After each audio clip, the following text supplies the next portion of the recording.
오늘 하나님께서 우리에게 주시는 말씀은 누가복음 24장 1절에서 12절까지 말씀입니다. 누가복음 24장 1절에서 12절까지 말씀 우리 함께 읽겠습니다. 안식 후 첫날 새벽에 이 여자들이 그 준비한 향품을 가지고 무덤에 가서 돌이 무덤에서 굴려 옮겨진 것을 보고 들어가니 주 예수의 시체가 보이지 아니하더라. 이로 인하여 근심할 때에 문득 찬란한 옷을 입은 두 사람이 곁에 섰는지라. 여자들이 두려워 얼굴을 땅에 대니 두 사람이 이르되 어찌하여 살아있는 자를 죽은 자 가운데서 찾느냐. 여기 계시지 않고 살아나셨느니라. 갈릴리에 계실 때에 너희에게 어떻게 말씀하셨는지를 기억하라. 이르시기를 인자가 죄인의 손에 넘겨져 십자가에 못 박히고 제3일에 다시 살아나야 하리라 하셨느니라 한데 그들이 예수의 말씀을 기억하고 무덤에서 돌아가 이 모든 것을 11 사도와 다른 모든 이에게 알리니 이 여자들은 막달라 마리아와 요한나와 야고보의 모친 마리아라. 또 그들과 함께한 다른 여자들도 이것을 사도들에게 알리니라. 사도들은 그들의 말이 허탄한 듯이 들려 믿지 아니하나 베드로는 일어나 무덤에 달려가서 구부려 들여다보니 세마포만 보이는지라. 그 된 일을 놀랍게 여기며 집으로 돌아가니라. 아멘. 예수님께서 살아계실 때 여러 차례 죽음과 부활에 대한 말씀을 하셨습니다. 누가복음 9장 22절 말씀에 보면 이르시되 인자가 많은 고난을 받고 장로들과 대제사장들과 서기관들에게 버림받아 죽임을 당하고 제3일에 살아나야 하리라 라고 말씀하셨습니다. 또 마태복음 17장 22절과 23절에도 갈릴리에 모일 때에 예수께서 제자들에게 이르시되 인자가 장차 사람들의 손에 넘겨져 죽임을 당하고 제3일에 살아나리라 하시니 제자들이 매우 근심하더라 라고 말씀하고 있습니다. 또 마태복음 20장 17절에서 19절 말씀에도 보면 예수께서 예루살렘으로 올라가려 하실 때에 12 제자를 따로 데리시고 길에서 이르시되 보라 우리가 예루살렘으로 올라가노니 인자가 대제사장들과 서기관들에게 넘겨짐에 그들이 죽이기로 결의하고 이방인들에게 넘겨주어 그를 조롱하며 채찍질하며 십자가에 못 박게 할 것이나 제3일에 살아나리라 라고 말씀하셨습니다. 예수님께서 죽음을 가까이 하시면서 더 구체적인 말씀을 하시는데 예수님께서 조금 전에 읽었던 마태복음 20장 말씀에 보면 십자가에 못 박히게 될 것이라고 하는 말씀도 하시고 있다고 하는 것입니다. 그런데 이 말씀을 들을 때 제자들 중에 누구도 이 말씀을 받아들인 사람이 없었습니다. 무엇보다 예수님께서 십자가에 죽으신다고 말씀하신 것은 더욱이 받아들이기 어려웠을 것입니다. 그 당시에 사형이 여러 가지가 있었겠지만 십자가에 못 박혀 죽는다고 하는 것은 흉악 범죄자이거나 로마를 대적하는 사람을 십자가형에 처하게 되는데 이 둘 다 예수님께 해당이 되지 않는다고 생각을 했기 때문입니다. 생각하는 것이 아니라 그렇죠. 예수님께서 무슨 큰 죄를 지으신 것이 있습니까? 또 예수님께서 로마를 향해서 대적하신 일이 있습니까? 그런데 예수님께서 십자가에 못 박혀 죽으신다고 말씀하시니 제자들 입장에서는 사실 받아들이기가 어려웠을 것입니다. 그래서 제자들 중 누구도 예수님의 말씀을 귀담아 듣지는 않았을 겁니다. 무엇보다 제자들 마음 가운데는 예수님께서 왕이 되실 것이라는 마음을 여전히 가지고 있었기 때문입니다. 그래서 마지막 저녁 식사 자리에서도 서로 누가 먼저냐 나중이냐 그 자리 싸움을 하지 않았습니까? 먼저가 되느냐 안 되느냐에 따라서 자신의 출세가 달라지기 때문에 그렇게 싸웠던 것입니다. 이 사람들은 끝까지 예수님께서 십자가에 못 박혀 죽으신다고 하는 이 말씀을 받아들이지 않았고 자신들의 생각을 바꾸지 않았다는 것입니다. 그런데 한 번 말씀하시고 말았다면 모르겠는데 예수님께서 여러 차례 자신의 죽음과 부활에 대한 말씀을 하셨다면 또 예루살렘의 입성을 앞두고도 그 말씀을 하셨다면 예수님께서 왜 저런 말씀을 하실까라고 하는 고민이라도 해봐야 하지 않았을까요? 그런데 제자들은 그렇게 하지 않았다는 거죠. 그리고 예수님께서 말씀하신 그대로 예수님은 십자가에 못 박혀 죽으셨습니다. 그때 제자들 어땠습니까? 생각을 바꾸지 않았던 제자들은 그 말씀을 받아들이는 것이 아니라 모두 다 도망가 버렸다는 것을 알 수 있습니다. 예수님을 따랐던 여인들도 마찬가지였습니다. 예수님께서 십자가 못 박혀 죽으시는 그 자리에 있었지만 이 여인들 중에 누구도 예수님께서 부활하실 것이라고 하는 그 말씀을 받아들인 사람은 그때는 그 당시에는 있지 않았다고 하는 것입니다. 오늘 본문의 말씀을 다시 한번 보면 1절부터 안식 후 첫날 새벽에 이 여자들이 준비한 향품을 가지고 무덤에 가서라고 말씀하고 있습니다. 왜 이 여인들이 새벽에 향품을 가지고 무덤에 갔을까요? 이 향품은 죽은 시신에 바르는 향품이었습니다. 그런데 갔는데 돌이 무덤에서 굴려져 있는 것을 보게 됐습니다. 2절부터 보면 돌이 무덤에서 굴려 옮겨진 것을 보고 들어가니 주 예수의 시체가 보이지 아니하더라. 얼마나 놀랐을까요? 그 무거운 돌을 옮기는 것도 쉽지 않았을 텐데 누군가 돌을 옮겨놓고 예수님의 시신을 도둑질해 간 것이다 라고 생각을 하지 않았겠습니까?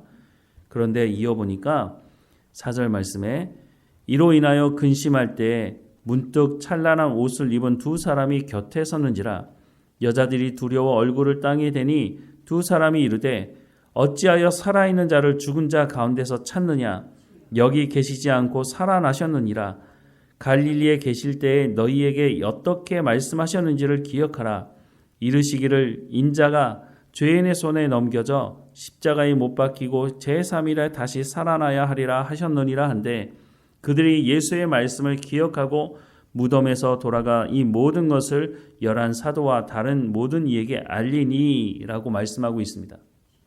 그나마 다행인 것은 이 여인들은 예수님께서 하셨던 말씀을 기억했다고 말씀하고 있습니다. 그러니 이 여인들은 예수님께서 부활하셨다는 이 소식을 듣고 기뻐했을 것입니다. 그런데 문제는 제자들이었습니다. 제자들은 이 말을 듣고 믿지 않았다는 겁니다.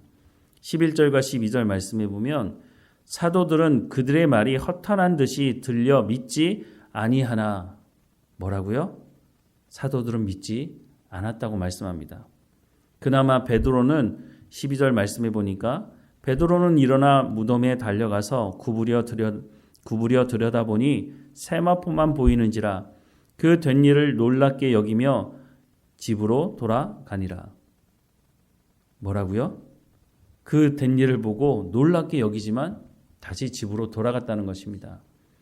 이 제자들 다시 집으로 돌아가서 문을 잠가놓고 밖에 나오지 않았습니다. 밖에 나가서 돌아다니다가 또 자신들을 알아보는 사람들이 있으면 자신들도 잡혀서 죽을까 두려워했던 것이죠.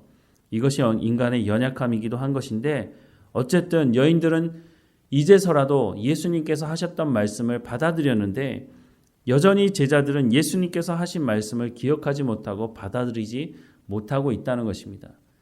부활이 얼마나 기쁜 소식입니까? 예수님께서 죽음의 권세를 이기셨다고 하는 것이 얼마나 흥분되고 감사하고 기쁨에 넘치는 일입니까?